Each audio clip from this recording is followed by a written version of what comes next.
Hello everyone, যারা চ্যানেলটিকে দেখছেন সকলকে স্বাগত।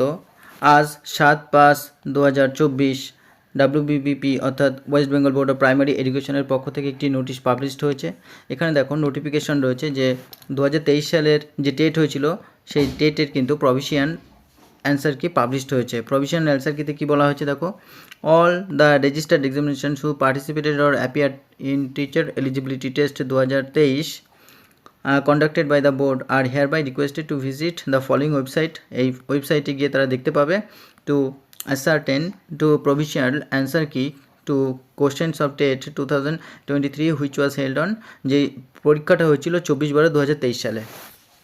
The board as an examining body declares that candidates shall be entitled to dispute the corrections of such answer keys upon producing their respective candidates credentials of 2023 if any against the enclosed answer keys appended with this notice. এই নোটিশের শেষে যে 2023 সালে যে TET হয়েছিল সেখানে provisional answer কি সেখানে দেওয়া রয়েছে এবং such exercise shall be between, অর্থাৎ যদি কোনো প্রশ্ন সম্পর্কে কারো কোনো ডিসপিউট মনে হয় বা সন্দেহ হয় যে এটি ভুল আছে তাহলে সে চ্যালেঞ্জ করতে পারবে 10/5/2024 থেকে 9/6/2024 পর্যন্ত এবং 11টা পর্যন্ত দুপুর 11:59 পর্যন্ত থ্রু অনলাইন পোর্টাল, এবং অনলাইন পোর্টালের মাধ্যমে online payment of fee ₹500 per question, অর্থাৎ প্রতিটা কোশ্চেনে কিন্তু এখানে প্রতিটা কোশ্চেনের জন্য কিন্তু এখানে বলা রয়েছে 500 টাকা তাকে অনলাইন পেমেন্ট করতে হবে। তারপরে সেখানে কিন্তু সে ডিসপিউট সম্পর্কে কমপ্লেন করতে পারবে। আর কি বলা রয়েছে, dispute pertaining to answer key made during the aforesaid period with a fees will be revisited. Dispute raised without payment of fees and dispute raised through any other medium will not be entertained. অর্থাৎ যে dispute রয়েছে কোনো কোশ্চেনের প্রতি যে dispute সেটা যদি ফিস ছাড়া বা অন্য কোনো মিডিয়াম ছাড়া, অর্থাৎ ইমেল লেটার বা প্রেজেন্টেশন এই সমস্ত লেটার ছাড়া যদি কেউ করে থাকে তাহলে কিন্তু সেই ক্ষেত্রে সেটা গ্রাহ্য হবে না। The subject experts will examine all such dispute duly filed and is only thereafter that the final answer key will be disclosed in public domain.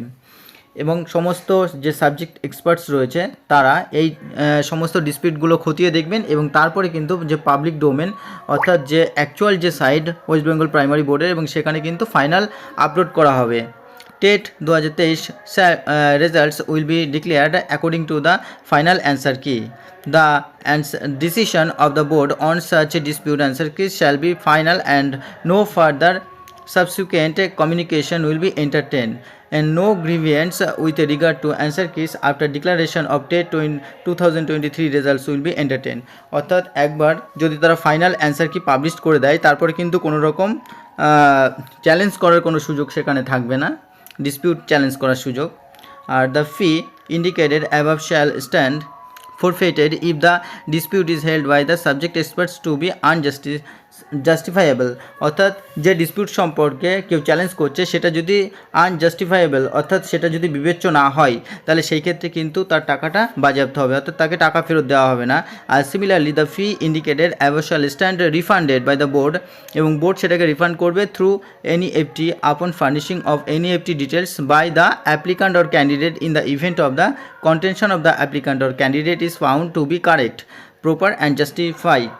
এবং যদি সাবজেক্ট এক্সপার্টরা মনে করেন যে যিনি ডিসপিউট সম্পর্কে কমপ্লেন করেছেন এবং সেটা যদি কারেক্ট ও প্রপার এবং জাস্টিফাইড হয় তাহলে কিন্তু তাকে এনইএফটি ডিটেলস যখন প্রদান করবে সেই এনইএফটির মাধ্যমে তার সেই টাকাটা রিফান্ড করা হবে। এরপরে দেখো এখানে পরপর অ্যান্সার কি দেওয়া রয়েছে, তোমরা এগুলো একটু নিচের দিকে গেলেই নোটিশে দেখতে পাবে। পরপর ওটা এ এখানে দেয়া রয়েছে, তারপরে এখানে বি সেট, তারপরে দেখতে পাবে এরপরে আছে সি সেট, এরপরে দেখতে পাবে ডি সেট, তারপরে দেখতে পাবে ই, অর্থাৎ এইভাবে তোমরা সকল অ্যান্সার কি এখানে কিন্তু পরপর দেখতে পাবে। সুতরাং এই হলো বন্ধুরা আজকের আপডেট। যারা চ্যানেলটিকে দেখছেন অবশ্যই সাবস্ক্রাইব করে পাশে থাকা বেল আইকনটিকে প্রেস করে রাখবেন শিক্ষা সম্পর্কিত পরবর্তী আপডেট পাওয়ার জন্য। অবশ্যই লাইক কমেন্ট শেয়ার করবেন। ধন্যবাদ।